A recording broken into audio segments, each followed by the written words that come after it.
Garrett, what do you want to talk about next? Yeah, so we are at the point now where we are, really looking at the playoff situation. And there's plenty of people that are not in the playoffs and they're out, and that sucks.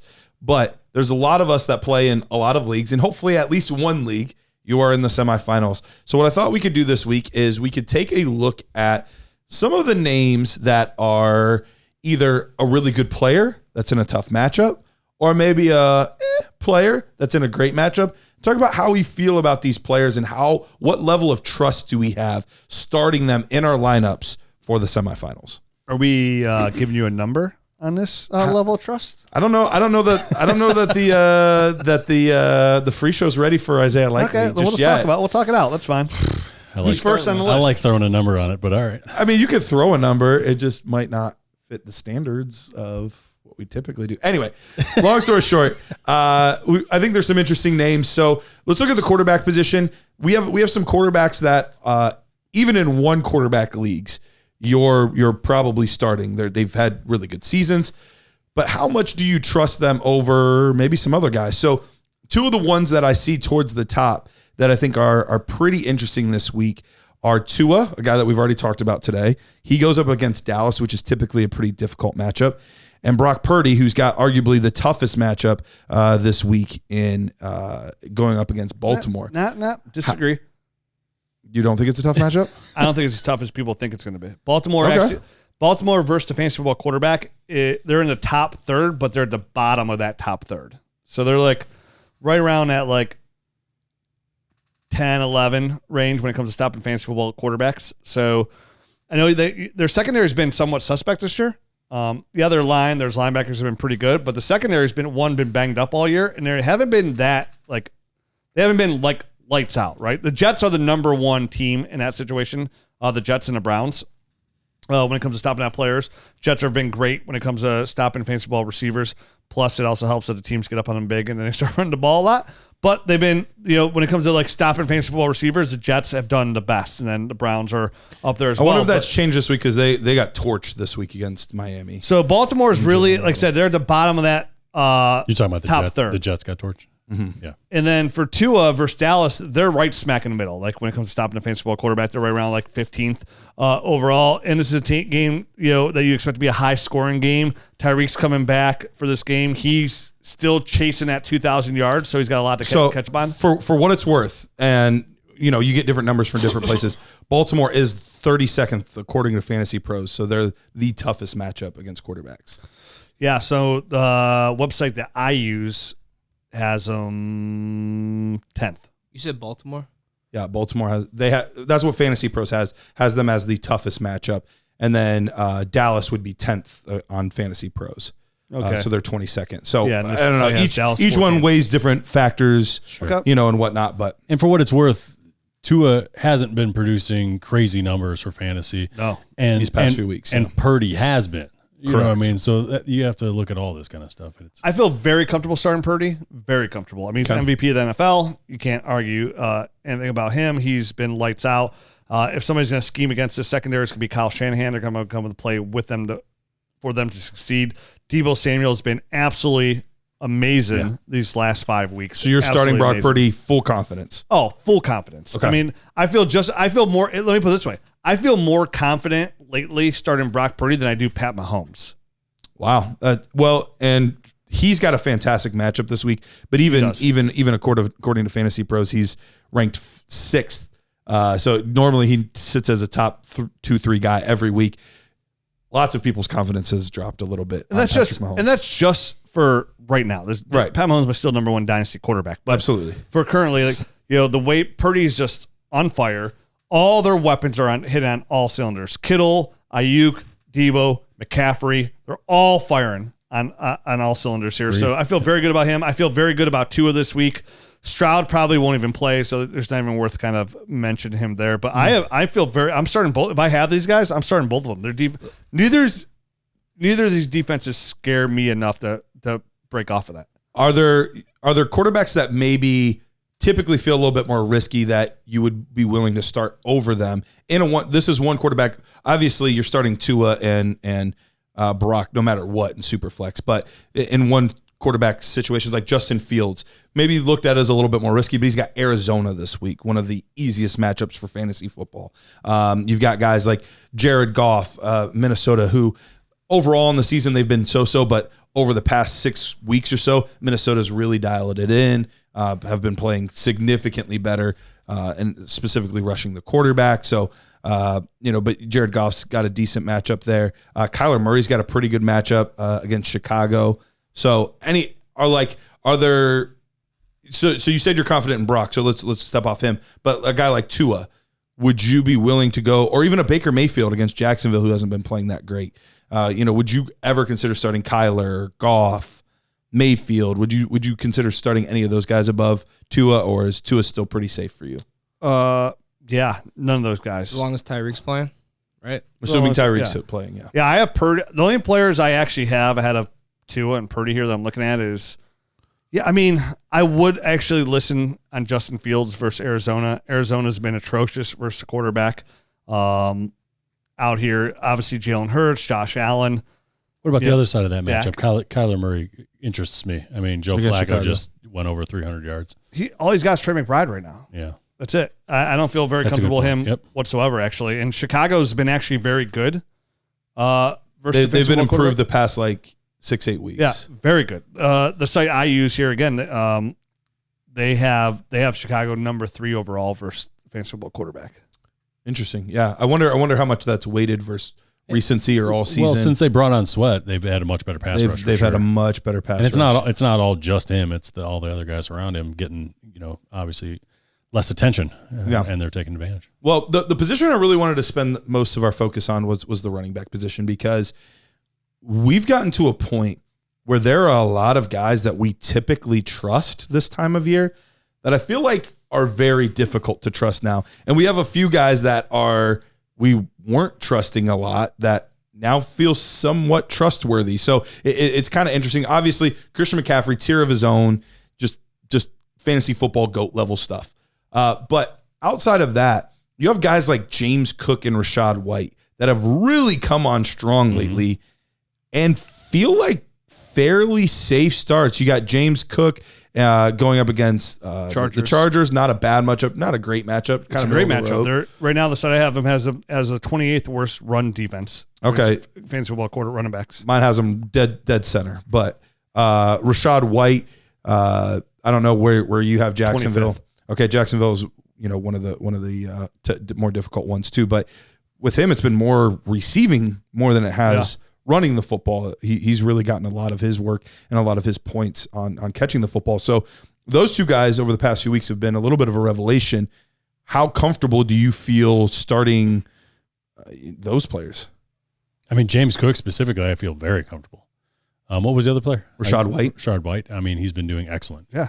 He was a guy that I had almost written off, right? Yeah. Dead wrong on Rachaad White. About middle of the season.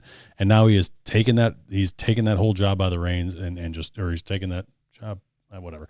Taking the bull by the horns and run with that job. I really thought he was only going to be viable in the passing game. Yeah. That's why I thought, he's just going to be viable. And he's shown that he can actually carry the load on all facets of the game. So somebody who I was wrong on the beginning of the year, I was like, White's not going to be for anything. He's only going to be viable in the passing game. I was wrong. Yep. I didn't think he was very good at breaking tackles. I didn't think he was good at getting the edge. There's a lot of things I didn't think he would excel at, and I was playing out wrong on him. So I feel very good about both those. I think both those guys are top 10 plays this week. I agree with that. Let's talk about 3 guys, though, that you drafted or traded for or whatever for this time of year specifically because you wanted to be able to set it and forget it. Zamir White. Yes. Kenneth Walker looked absolutely fantastic. He looked really good. He looked really good. I him on my Dynasty ranks. Really good. Austin Ekeler. Making plays. Derrick Henry. Blah. And the young phenom Bijan Robinson. All 3 of these guys have been putting up duds lately. Well, the premier stud there, Bijan, has a fantastic matchup this week versus He does. He's got a great matchup. So Indy is what do absolutely do? Horrendous. Bijan, you're starting 100% top 10 play this week. What if Cordell Patterson's still getting goal line work? Dude. So dumb. So dumb. Even ahead of what are they doing? The best goal line back and short yardage back in the league. And they lost too. Good. According to Glad Arthur they Smith. lost. I have 2 leagues where I'm still in the playoffs, and I have Austin Ekeler, and I am so starting him? mad. I think I have to start him. Like it's like a 10 play. Like you know what I mean? Like, He's been bad. He's been horrendous. Even his matchup is really like bad. Buffalo's not a bad matchup either for the run. they're middle of the road. I don't feel new coaching change coming in here. I don't feel comfortable at all. What I don't hap- have him. what I don't have him I don't even have him as a top 24 play this week. I think there were a few things that happened here. I think the whole team, just the imploding of the team, that gets to you. Yeah. And so I think that's part of it. I think Justin Herbert not being 100% and all that kind of stuff. Keenan Allen missing time. Then I think all of these things, and then I'm worried that sometimes for some of these guys, just that age cliff just all of a sudden hits, and he looks a half step slow. He doesn't look like that explosive guy that he used to, and it just happened mid-season. Yep. Like it happened mid-season because at one point he looked like that guy, and then all of a sudden he didn't. He's been That's what makes me think like. Is there a nagging injury or something? Is there an injury that's just not being reported? I don't know, but that he's been battling through and just trying to make it work, and it's just not. Because that is a big difference for next year's value. It's a huge difference, or at least his value is in the crapper. It doesn't. I mean, the value doesn't matter. It's what I expect out of him next year. It's either absolutely nothing, which is what we've seen at the end of the year, or maybe he'll bounce back. And I haven't decided yet where to put my house. Here's a test. Here's a test. Now. What'd you say? Now you can buy him. Yeah, so here's a question. Somebody who just their draft pick's locked in. They have the 3rd overall pick. They have 2-3. They approach you. They offer you Austin Ekeler, or they offer you 2-3 for Austin Ekeler. Would you take it? Superflex or non-superflex? Superflex, sign in premium. And you said we're a contender? No, just whatever. I don't know wherever your team is. I mean, if I'm not a contender, then yeah. Well, if you're not, okay, yeah. So you're a contender. They offer you 2-3 for Austin Ekeler. I mean, obviously this would only happen if you're already out of the playoffs, which you would be if you're starting Austin Ekeler most of the time. Well, say it's the Austin. No, say it's say the season's over. Say it's January 15th. I'd rather have Ekeler personally. I think I'd stick with Ekeler. If I'm a contender, I'm sticking with Ekeler. That's hard, man. I'm sticking with Ekeler too, but I'm not happy about it. 2-3 is not bad for this draft, though. There's definitely some players. There's some players, especially if it's super flex. That's why I'm asking. That's why I made it high for 2-3. Like it's going to be tight end there, maybe a running back, decent receiver. I'm taking that chance though that he is still a difference maker at the running back position if I'm a contender. God, so so many. And he's got that unknowns. ability to catch passes, which is. But he's even been dropping passes. I know. What the heck is going on, man? I know. I don't feel confident starting. Dude, there's that one game. Garrett, I was texting you. He dropped like 3 passes. I was like, Yes. What is happening? I think we both bet on his prop. Yeah, I was gonna say I had money on that game. Yeah. I remember. Well aware. That's why he dropped it. I mean, he had 5 catches this past week. He had 49 yards, 51 rushing yards, scored a touchdown, but he's been a shell of himself. I'm not going to do that trade. I finally made up my mind. No 2.3. I'm keeping Austin. Keeping Ekeler. He's coming back. I think he's 28 years old, right? Yeah. Yes. God, that's old. It is old. But not as much. Now if you're Raheem Mostert running back 2 on a year, baby. Was he 31 or something? Yeah, good This is point. old dude. All right, last one I want to touch on. According to Fantasy Pros, I don't know what yours says, but according to Fantasy Pros, Saquon Barkley has the toughest matchup as far as fantasy points given up against Philadelphia this week. And here's the deal. He could be game scripted out of this within a quarter. He could. Now, he'd still be involved in the passing game in theory. In theory. But he had a rough game this week. Yeah, I know. And this is not a good a lot matchup. of Barkley shares, too. A lot of Barkley shares. A lot. Probably my number one owned running back is Saquon Barkley. All right, Rich. So the pick is locked in. The guy offers you 1.5 for Saquon Barkley. And Superflex? Yep. Oh, yeah, I'm taking 1.5 all day. 1.5 in a regular league. Saquon Barkley. 1.5 in a regular league? So it'd be like 1.8, QB. 1.9 in a Superflex. Yeah, I'm Which is keeping like Saquon. Brock Bowers. I'm selling him for almost any first. I'm getting out. He's been fine this season. He's been fine. He's been nothing special. No, he's been fine. Yeah. Like, eh. I mean, currently. It's still in there somewhere, right? Yeah. He's young enough. It's still in there. He's not that young anymore. 26? He's 26. He's going to sign a long-term deal soon. which means it's time to get out. They're not Yes. going to sign him to a long-term deal, are they? If I can get a legitimate first, like Oh my God, he's running back 18 on the year. I told you. Now he missed The 3 offensive line games. is He did terrible. miss 3 games. Offensive line is doo-doo. Every game he played except for 3, he scored over 10 points. Most of these are closer to 20. What if he just bounced and went to, like he got out? He of New could. York, went to I'm still the taking the Cowboys. first. LA? Cowboys. He takes over that. I mean, it would be a sexy spot for him for sure. But- Listen, I feel like he's the kind of player where I feel like a lot of people are going to feel exactly how you feel. And I'm going to be buying probably Saquon this offseason. Okay. Because I still think he's talented enough where It would depend with the on the hopes he landing gets spot. out of New York. I was gonna say, assuming he's still in New York, But New York's going to have a high draft pick. They're going to have to build up the offensive line. or draft a quarterback. Come on, you can't do that to my guy. Yeah, you can't. You got Taking a 1-5 all Danny day, though. DeVito on your roster. That's you right. do not need a quarterback. You see that, agent? He's part of the family. I think didn't he just dump that guy? 'Cause No, there was a pizzeria mishap. He kept him. He hired a marketing agent. Got it. I heard the same thing. I was like, I got to read this because he showed up to the pizza place, despite that, for free. All right, but for this week, are you starting Saquon Barkley in your semifinal game? against Philly? I'll let Rich take this one. Hell yeah, I am Saquon Barkley, baby. Running back 18 on the year, going up against the Listen, most difficult defense against Go running down backs. starting. I don't have horses, him right? as a difficult on here. Let's have him the 5th best. But I mean, it really does depend on Okay, my options. Like who number 1 or number 5 Like who is are my still options? really terrible. Like I have him as like a high end. if you had Ty Chandler, would you do it? Would you start him or Ty Chandler? I'd start Ty Chandler over him. Okay. Which, I mean, that says a lot. That says a lot. That But says I also have an Ty awful Chandler lot. as a running back 1 this week.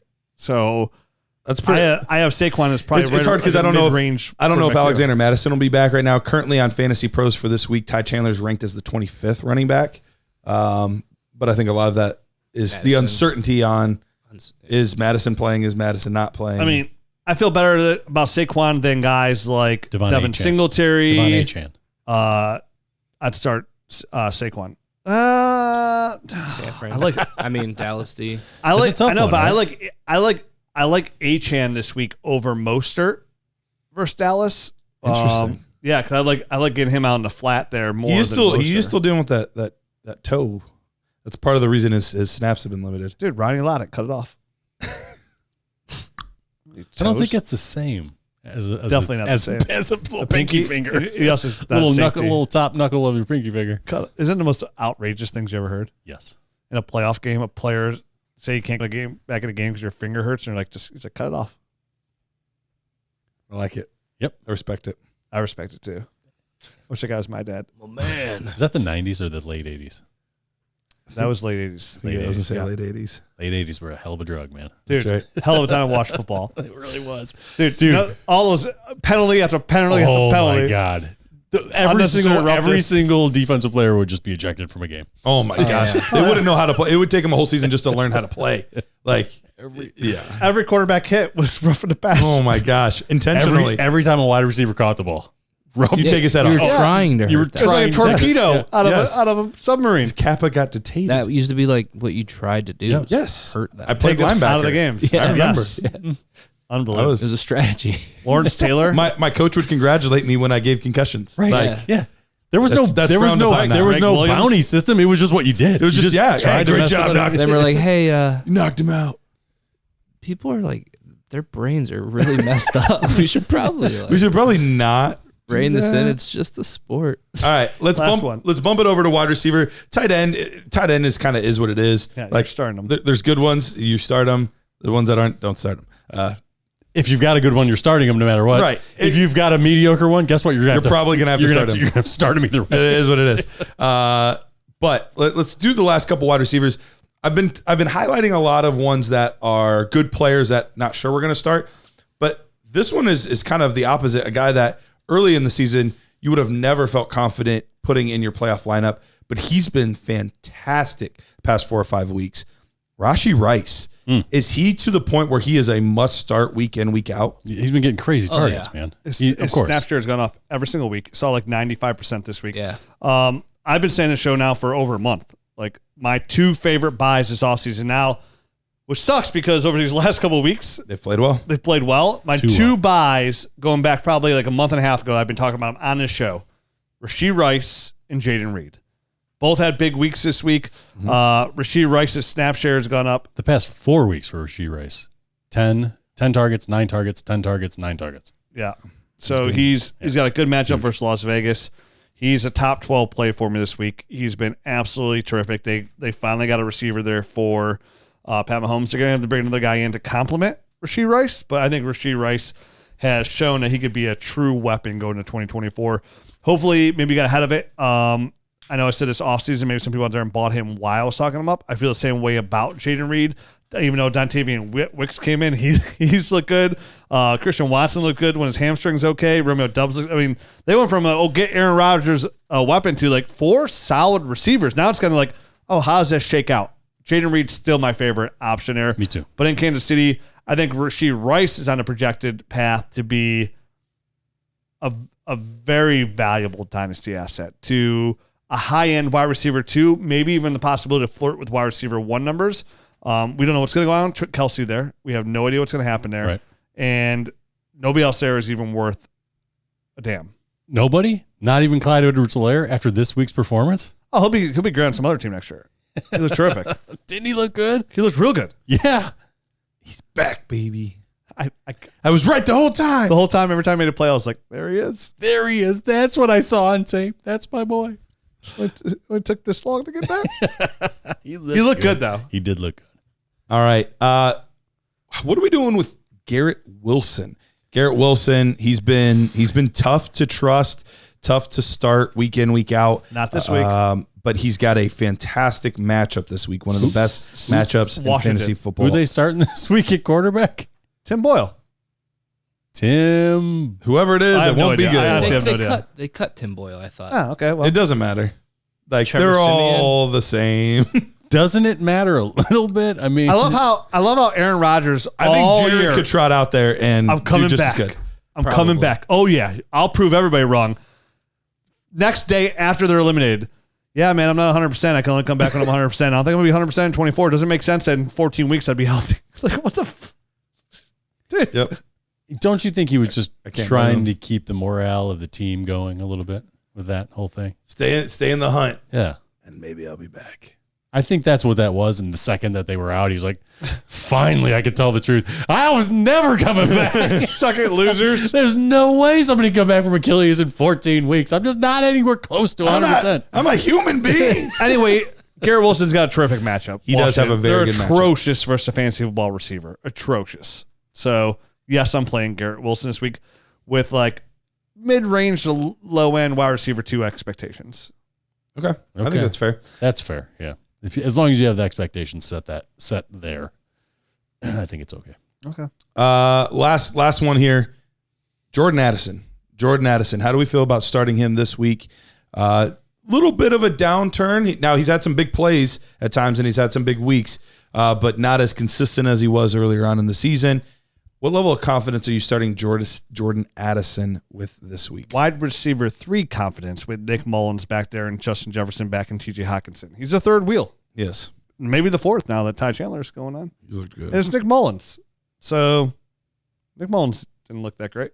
And at one point, Nick Mullins, through his first 14 games of his career, he was like quarterback 3 all time in yards or something like that. Yeah.